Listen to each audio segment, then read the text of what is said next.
करुणा जी बाजार से सब्जी खरीदकर घर जा रही थीं। रास्ते में उनकी मुलाकात उनकी जेठानी की बहू शारदा से हो गई। शारदा बोली, नमस्ते माँ जी, आप सब्जी लेकर जा रही हैं? संजना कहीं गई हुई है क्या? करुणा बोली, नमस्ते बहू, कैसी हो? संजना घर पर ही है।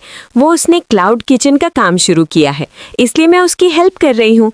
शारदा ने कहा, माफ करना माँ जी, लेकिन अभी कुणाल जी की शादी को 6 महीने ही हुए हैं और आपने अपनी बहू को सिर पर चढ़ा लिया है। वो सारा काम आपसे करवाती है। करुणा ने बोला, नहीं बहू, ऐसी बात नहीं है। हम दोनों मिल बांट कर काम कर लेते हैं। जब उसके पास ऑर्डर नहीं होते तो वो मुझे काम नहीं करने देती, लेकिन जब ऑर्डर आ जाते हैं तो कुछ काम मुझसे करवा लेती है। तभी शारदा ने कहा, अब मैं क्या बोलूं माँ जी, जैसी आपकी मर्जी। अच्छा, अब मैं चलती हूँ। घर आकर करुणा जी देखती हैं कि संजना किसी से फोन पर बात कर रही थी। वो बात खत्म करके करुणा जी के पास आई। संजना ने बोली, मम्मी जी आप आ गई, काफी थक गई होंगी। बताइए क्या लेंगी? कुछ ठंडा ले आऊं या चाय बना दूं? माफ करना, मैं आपसे काम नहीं करवाना चाहती, लेकिन कभी कभी इतने ऑर्डर आ जाते हैं कि अकेले संभालना मुश्किल हो जाता है। करुणा ने कहा, मैं सब समझती हूँ। वैसे भी सब्जी खरीदना, मार्केट जाना, घरा सामान लाना, ये सब काम तो मैं बहुत सालों से कर रही हूँ। परेशानी कैसी? तू बस अपने काम पर फोकस कर। जा, 1 कप चाय बना ला। दूसरी ओर शारदा अपने घर पहुंचती है और अपनी सास रश्मि जी को सारी बात बताती है। रश्मि जी, मैं तो पहले ही जानती थी। मैंने तो शादी में ही कह दिया था कि बहू के लक्षण सही नहीं है। देखा नहीं था स्टेज पर कैसे अपने दूल्हे से हंस हंस कर बात कर रही थी। मेरी देवरानी सीधी है तो उसे नौकरानी बनाकर रख दिया है। खैर, हमें क्या, वो जाने अपने घर की। लेकिन तू ये मत समझियो कि मैं तुझे भी इतनी छूट दे दूंगी। शारदा बोली, नहीं माँ जी, मैं तो बस आपको इसलिए बता रही थी कि मुझे चाची जी को देखकर तरस आ रहा था।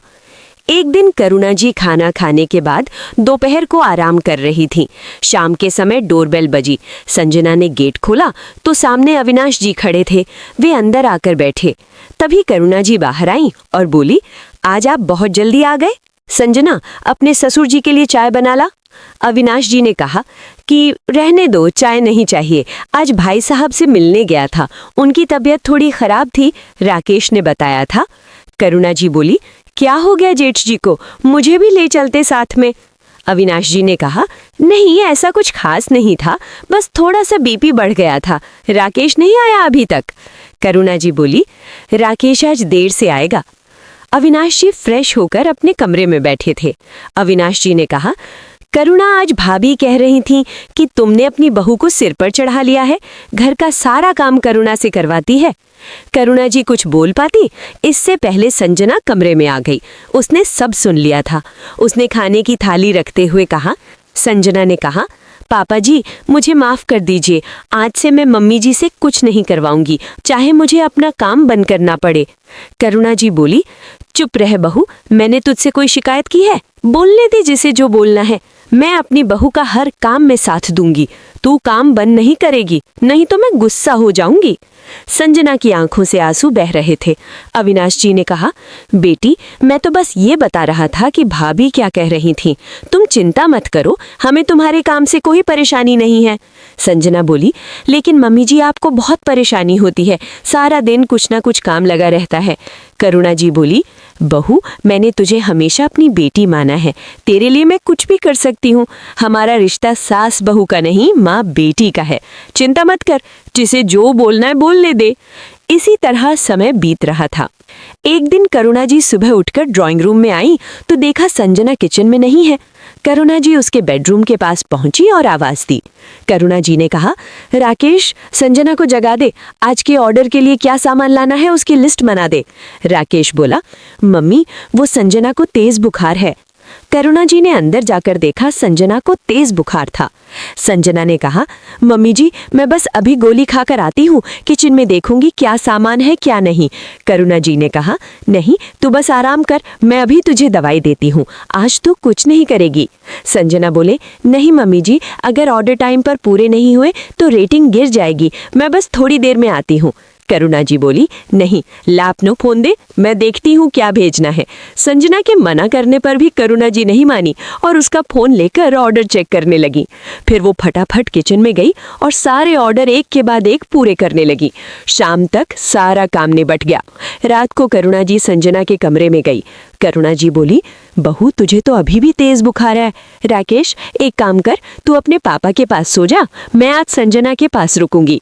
संजना ने कहा, मम्मी जी मैं ठीक हूँ, आप अपने कमरे में सो जाइए, यहाँ आपको नींद नहीं आएगी। करुणा जी बोली, चुप रह बस, तू आराम कर, बाकी हम पर छोड़ दे। करुणा जी रात भर संजना की देखभाल करती रही। सुबह तक संजना बिल्कुल ठीक हो गई थी।